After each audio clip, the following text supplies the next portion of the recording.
Shalom, call halal, YAHAWAH, BAHASHAM, YAHAWASHI, BAHASHAM, QADASH. Let's give all praise to the Most High, in the name of His only begotten Son, in the name of the Holy Spirit. My name is Ibar from the Prophets in Babylon camp down here in Tampa, Florida.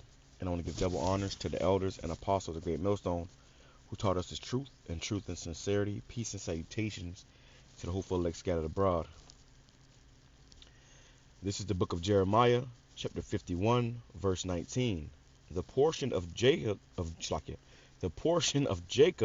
is not like them, for he is the former of all things, and Israel is the rod of his inheritance. Yahawah of hosts is his name. And in this picture right here, you see this woman who was actually the one who sculpted this image that you see on the penny. I mean, it's like on the dime. All right, and I got this post. We'll read this post. I got it from African and Black History.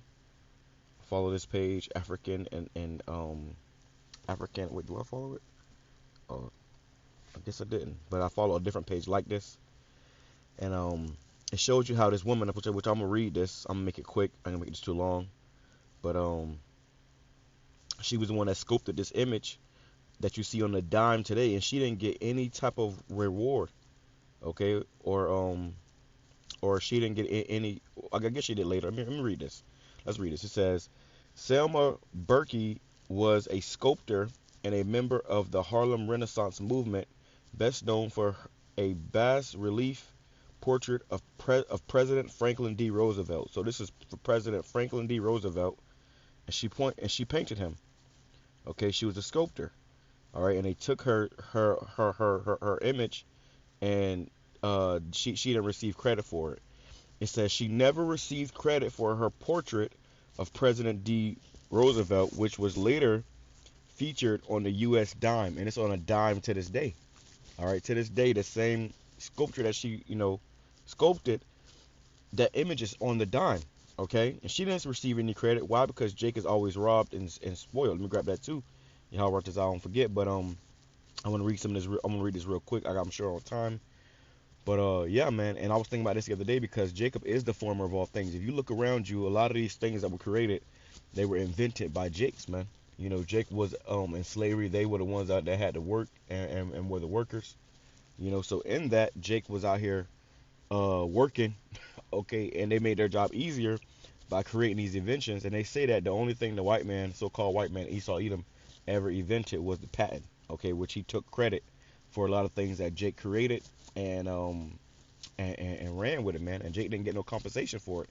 Matter of fact, that drink, that hard liquor, Jack Daniels, I believe it's whiskey, that that recipe to make that drink is as famous as it is. And I know plenty of fucking Edomites that love Jack Daniels. They love a Jack Daniels and Coke or Jack and Coke, but they don't. And these motherfuckers are racist as fuck, but they don't even know that it was a Jake that actually created that liquor, man. And I believe not too long ago, his family got a little compensation for it because they took him to court or whatever. But let's keep on reading. It says in 1943, Franklin D. Roosevelt sat for a well, let me read this real quick and I'll grab the other scripture. It says Jeremiah chapter 51 verse 19 again. The portion of Jacob is not like them. We are not like these other people. We are better than them. For he is a former of all things. So all these things that you see, Jake started it, man. A lot of things that and it's coming out in these last days. Okay, that a lot of these things that we see in this earth, ultimately derived from Jake. And they told us that we was nothing, that we was, shit, pretty much, that we were dumb. But you're coming to find out that we are really the best people to ever walk the earth, and we are the most brilliant, man. And Esau knows this. Esau is nothing but a cave beast. Okay, we're the ones that created these infrastructures and civilizations, and they try to say that, oh yeah, no, they created it. All they do is lie. Okay, let me read this. It says Isaiah chapter 42 verse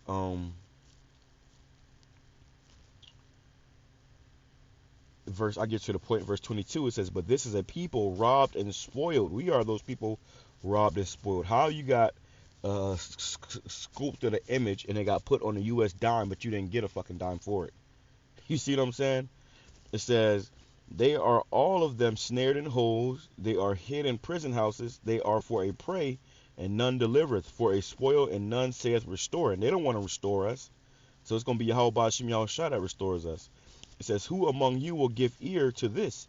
Who will hearken and hear for the time to come? Who gave Jacob for a spoil and Israel to the robbers? We have been given to the robbers, man, for a spoil. So anything that we've done, they took credit for it. He against whom we have sinned, because we sinned against the Lord, for they would not walk in his ways, neither were they obedient unto his law. Therefore he hath poured upon him the fury of his anger and the strength of battle, and it hath set him on fire round about. Yet he knew not, and it burned him, yet he laid it not to heart. Okay, so let me go here and finish reading this. It says, Selma Burke was a sculptor and a member of the Harlem Renaissance movement, best known for a bas-relief portrait of President Franklin D. Roosevelt. She never received credit for her portrait of President Franklin D. Roosevelt, which was a damn demon, which was later featured on a U.S. dime. In 1943, Franklin D. Roosevelt sat for a portrait by a young African American artist from Mooresville. That artist was Selma Burke. So this motherfucker said, as racist as he was, he set for to get a portrait, sculpted of him. Okay. However, John R.'s signature is on the dime. Wow. See? And he received credit for the work, while Burke's portrait, which she spent 2 years working on, is only recognized as an inspiration and model for the final image used on the coin. According to Lisa, they robbed her. According to Lisa, and that's because they don't ever want to give Jake a break, man. You'll never get a fair shake here in America, man. This is the land of our captivity. It says, according to Lisa E. Farrington, author of Creating Their Own Image, the history of African American women artists, Cynic made barely perceptible alterations. Wow. It's like a barely perceptible alterations, honors, as well as a sculptor. Burke was also a lifelong student and educator, winning numerous awards and fellowships.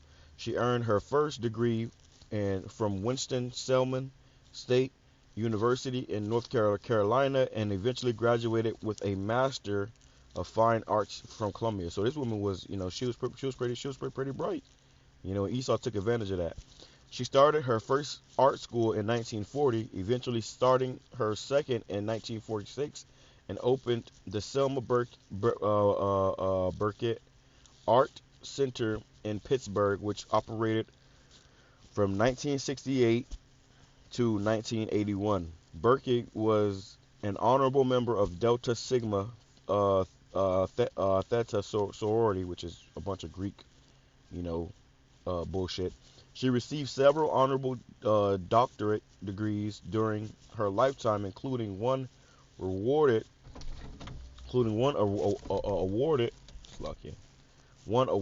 by Livingston College in 1970, and one from Spelman College in 1988.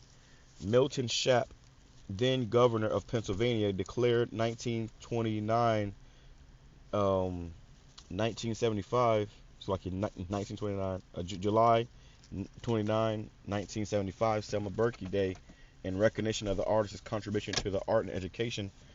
And her papers and archive are in collection at Spelman College, which is a black college.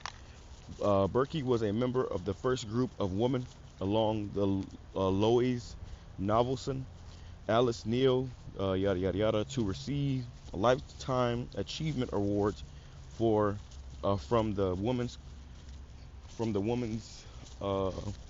caucus for art. In 1979, she received the award from President Jimmy Carter in a private cemetery. So like in a private ceremony in the Oval Office. So yeah, they never do it in the open. You know, it was private. Show you Jake was just robbed, man. And we created all these things. We are the former of all these things. So like I'm back in the plantation. Let me finish this up. It says, she received a Candace Award for the National Coalition of 100 Black Women in 1983 and the Pearl S. Buck Foundation Women's Award in 1947. She died in 1995. Wow, that's actually the year after I was born. She died in 1995 at the age of 94. Wow. And this is the woman, man. Okay? This is the woman that created what you know as a dime a day. Alright, so I pray this is the edifying to hope for elect. Shalom, coming to Allah, Baba Ball. Shalom.